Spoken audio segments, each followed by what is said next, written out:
This is going to be a demonstration of cervical analysis.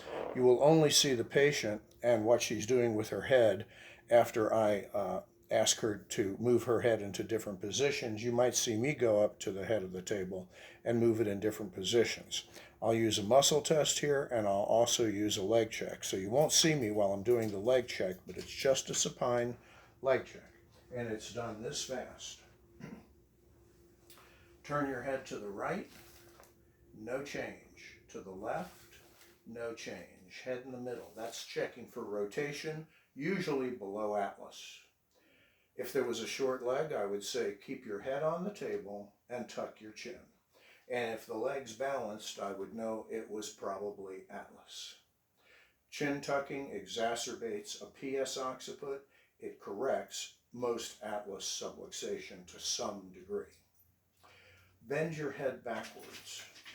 If that balances the legs, you probably had some degree of a PS occiput or a posterior cervical below atlas, because neck extension removes posteriority of most cervicals and actually creates a little bit of anterior translation. Relax your head.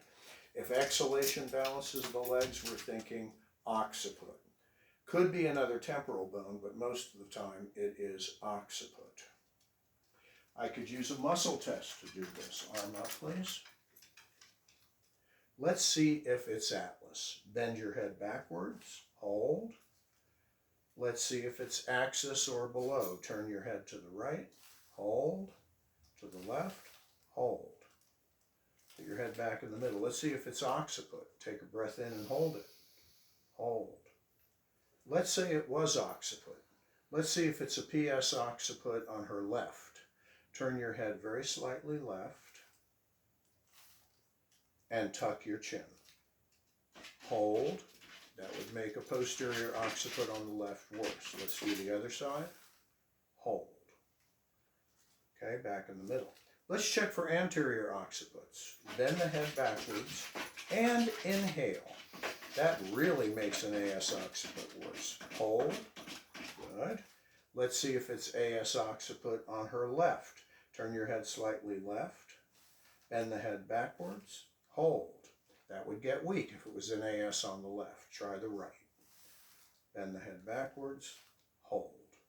Relax. While I have her in this position, I can also statically palpate the cervical spine, and I can also stair step the cervical spine to see if there's any restrictions that are actually palpable. Let your head and shoulders relax. And let me do the moving.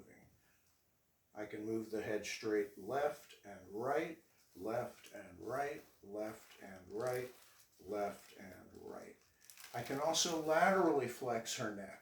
I'm laterally flexing to the left.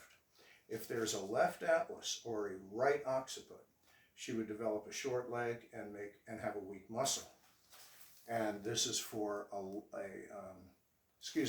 this would be left atlas or right occiput. This would be for right atlas or left occiput. And there's actually more that you can do up here, but this is what I find most of the time on most patients.